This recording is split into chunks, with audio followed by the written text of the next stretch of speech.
ಆರೋಗ್ಯವಂತ ಸಮಾಜ ನಿರ್ಮಾಣ ಮಾಡುವಲ್ಲಿ ಪ್ರತಿಯೊಬ್ಬರು ಯೋಗವನ್ನು ಕೈಗೊಳ್ಳಬೇಕಾಗಿದೆ ಎಂದು ಹೊಳಲ್ಕೆರೆ ನ್ಯಾಯಾಲಯದ ನ್ಯಾಯಾಧೀಶರಾದ ಎಂಪಿ ಉಮೇಶ್ ತಿಳಿಸಿರುತ್ತಾರೆ.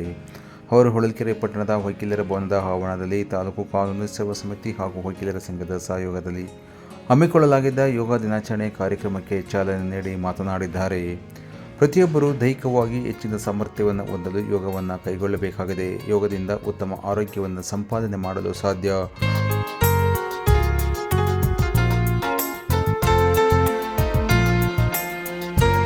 ಹಾಗಾಗಿ ಪ್ರತಿಯೊಬ್ಬರು ಯೋಗವನ್ನು ಕೈಗೊಳ್ಳಬೇಕು ಎಂದು ತಿಳಿಸಿದರು. ಇದೇ ಸಮಯದಲ್ಲಿ ಹೊಳಲ್ಕೆರೆ ವಕೀಲರ ಸಂಘದ ಅಧ್ಯಕ್ಷರಾದ ಎಲ್.ಕೆ. ಶಿವಕುಮಾರ್, ಹಿರಿಯ ವಕೀಲರಾದ ಜೆ.ಎಸ್. ಶಿವಕುಮಾರ್ ಸೇರಿದಂತೆ ಹಲವಾರು ವಕೀಲರು ಹಾಗೂ ವಕೀಲರ ಸಂಘದ ಸದಸ್ಯರು ಹಾಗೂ ನ್ಯಾಯಾಲಯದ ಸಿಬ್ಬಂದಿಗಳು ಯೋಗ ದಿನಾಚರಣೆಯಲ್ಲಿ ಪಾಲ್ಗೊಂಡು ಯೋಗಾಸನವನ್ನು ನೆರವೇರಿಸಿದರು.